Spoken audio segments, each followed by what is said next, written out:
भूत बंगला, प्यार या अभिशाप। डर और रहस्य की दुनिया में आपका स्वागत है। हिंदू टाइम स्टोरीज, जहां हर कहानी है खौफनाक। दोस्तों, आज हम जिस कहानी का विश्लेषण करने वाले हैं वो कोई आम डरावनी कहानी नहीं है। सच कहूं तो ये एक ऐसा रहस्य है जो सुनते ही रोंगटे खड़े कर देता है। भूत बंगला, एक शापित रोमांस। हम आज एक ऐसी खौफनाक घटना की तह तक जाने वाले हैं जहां प्यार, जुनून और एक बेहद खौफनाक अतीत आपस में इस तरह टकराते हैं कि अंजाम भयानक हो जाता है। तो चलिए, बिना किसी देरी के इस रहस्यमयी सफर की शुरुआत करते हैं। जरा सोचकर देखिए, एक बेहद खूबसूरत रोमांटिक बर्थडे ट्रिप भला एक खौफनाक शैतानी बलि में कैसे बदल सकती है। अगर हम कहानी के सीधे अंत पर नजर डालें तो एक बहुत ही दिल दहला देने वाला नजारा सामने आता है। एक बिल्कुल सुनसान जगह, एक पेड़ के नीचे आरव पूरी तरह से टूटकर रो रहा है। उसे इस भयानक बात का एहसास हो चुका है कि उसकी गर्लफ्रेंड निशा अब हमेशा के लिए जा चुकी है, कभी वापस ना आने के लिए। लेकिन आखिर ये सब हुआ कैसे? चलिए समय के पहिए को थोड़ा पीछे घुमाते हैं और देखते हैं कि शुरुआत कहाँ से हुई। तो चलिए इसे शुरू से समझते हैं। हमारे सामने दो बिल्कुल अलग शख्सियतें हैं। एक तरफ है आरव, एक ऐसा फोटोग्राफर जिसका लक्ष्य बस हर खूबसूरत पल को अपने कैमरे में कैद करना है। और दूसरी तरफ है निशा, एक राइटर जिसे पुराने खंडहरों, रोंगटे खड़े कर देने वाली कहानियों और रहस्यमयी अंधेरी जगहों की तलाश करने का मानो एक अजीब सा जुनून है।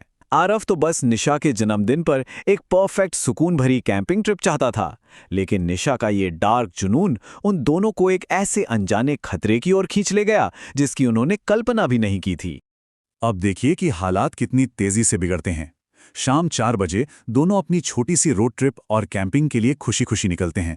सफर बहुत ही सामान्य और मजेदार लग रहा था, लेकिन जैसे ही शाम के 6 बजते हैं वे रुधिरपुर नाम के एक गांव में पहुंचते हैं। और यकीन मानिए, वहां पहुंचते ही कुछ बहुत अजीब होता है। शाम के सिर्फ 6 बजे थे, लेकिन वहां एक अस्वाभाविक गहरा अंधेरा छा गया, मानो पलक झपकते ही किसी ने सूरज को बुझा दिया हो। पूरा गांव डरावने तरीके से वीरान था। इस भयानक सन्नाटे ने निशा को अंदर तक बेचैन कर दिया। रात होने पर उन्होंने जैसे तैसे एक सुनसान नदी के किनारे अपना टेंट लगाया। रुधिरपुर, सच कहूं तो ये कोई आम गांव बिल्कुल नहीं था। जरा इस मंजर की कल्पना कीजिए। एक ऐसा गांव जहां दूर दूर तक कोई इंसान नहीं है, लेकिन हर घर के बाहर मशालें जल रही हैं। अजीब है ना? हर घर का दरवाजा खून की तरह बिल्कुल लाल रंग का था, और उन दरवाजों पर काले रंग से कुछ बेहद खौफनाक मंत्र लिखे हुए थे। ये सब इतना भयानक और डरावना था कि घबराहट के मारे आरव को अपनी गाड़ी की ब्रेक जोर से दबानी पड़ी। ब्रेक मारने के बाद आरव जैसे ही गाड़ी से बाहर निकला और तस्वीरें लेने लगा, एकदम अचानक उसके कैमरे के सामने लाल जोड़े में एक बौखलाई हुई बूढ़ी औरत आ खड़ी हुई। उसने आरव की तरफ देखा और एक खौफनाक चेतावनी दी, बंगले से बारात निकलने वाली है, जल्दी से छुप जाओ। ये शब्द हवा में गूंजे, और इससे पहले कि आरव कुछ समझ पाता या उससे कुछ पूछ पाता, वो रहस्यमयी बूढ़ी औरत हवा में ऐसे गायब हो गई जैसे वो कभी वहां थी ही नहीं।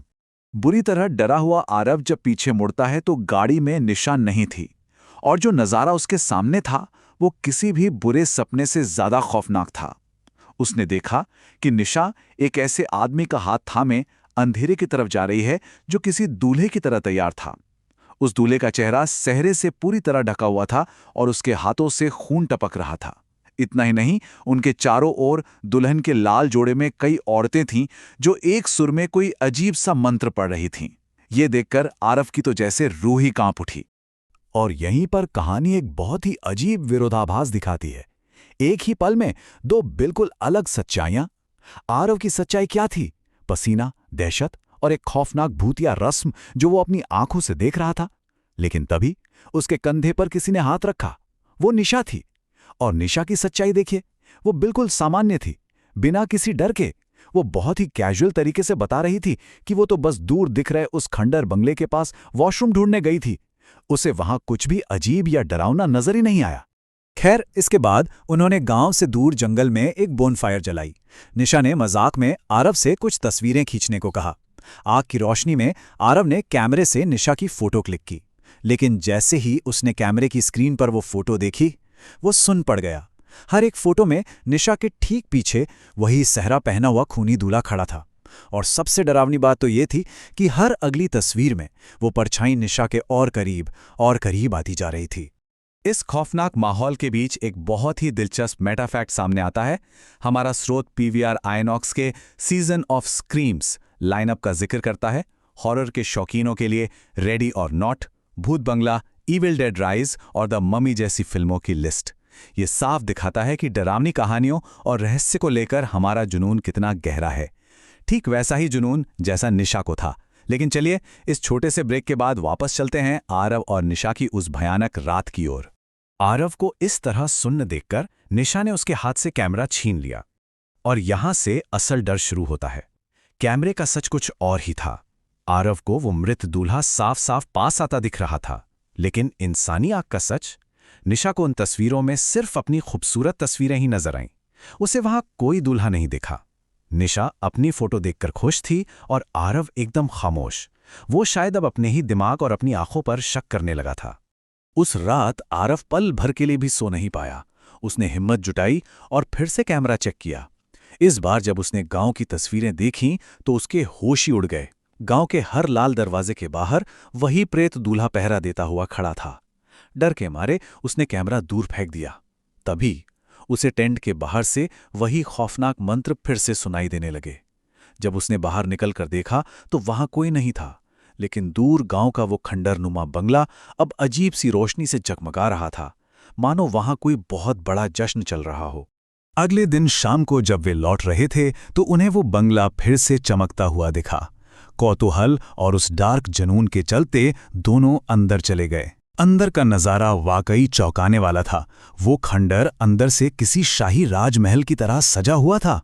चांदी की बड़ी बड़ी थालियों में 56 भोग परोसे गए थे, लेकिन वहां एक भी इंसान नहीं था। सिर्फ हवा में मरे हुए सड़े हुए फूलों की एक बेहद उल्टी ला देने वाली बदबू तैर रही थी। चलिए अब देखते हैं कि ये पूरा मंजर कैसे एक जानलेवा जाल में तब्दील हो जाता है। निशा को आखिरकार डर लगने लगा और उसने बाहर जाने को कहा, लेकिन तभी बंगले के वो भारी लकड़ी के दरवाजे अपने आप जोर से बंद हो गए। ऊपर की सीढ़ियों से वही खौफनाक मंत्र बहुत तेज आवाज में गूंजने लगे। वो आधा मरा हुआ खूनी दूल्हा हाथ में एक सूखी वरमाला लिए सीढ़ियों से नीचे उतरने लगा। आरव ने देखा कि निशा की आंखें पूरी तरह से सफेद हो चुकी हैं और वो किसी बेजान कठपुतली की तरह उस दूल्हे की तरफ खींची जा रही थी। ये वो पल था दोस्तों, जहां से पीछे मुड़ने का कोई रास्ता नहीं था। एक खौफनाक रस्म उनके सामने पूरी हो रही थी। आरव ने उस दूल्हे को रोकने की पूरी कोशिश की, लेकिन उस आत्मा के पास इतनी ताकत थी कि उसने आरव को जोर से धक्का देकर दूर फेंक दिया।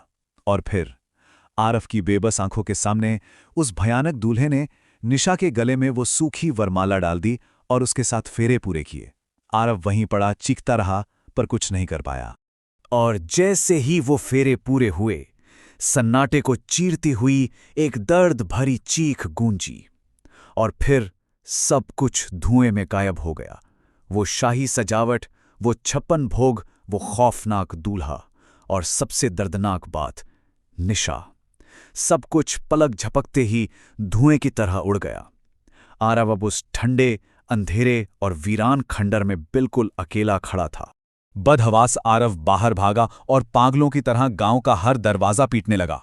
तब उसे फिर से वही लाल साड़ी वाली बूढ़ी औरत दिखाई दी। उसने आरव को एक भयानक रहस्य बताया। अमावस, ये काली शक्तियों की वो रात होती है जब एक शापित सत्ता अपनी बलि मांगती ही मांगती है। उसने बताया कि सालों पहले उस बंगले का एक घिनौना जमींदार अमर होने के लालच में हर अमावस की रात नई दुल्हनों की बलि देता था। गांव वालों ने उसे जिंदा जला दिया था, लेकिन उसकी शैतानी आत्मा आज भी हर अमावस पर एक नई दुल्हन का इंतजार करती है।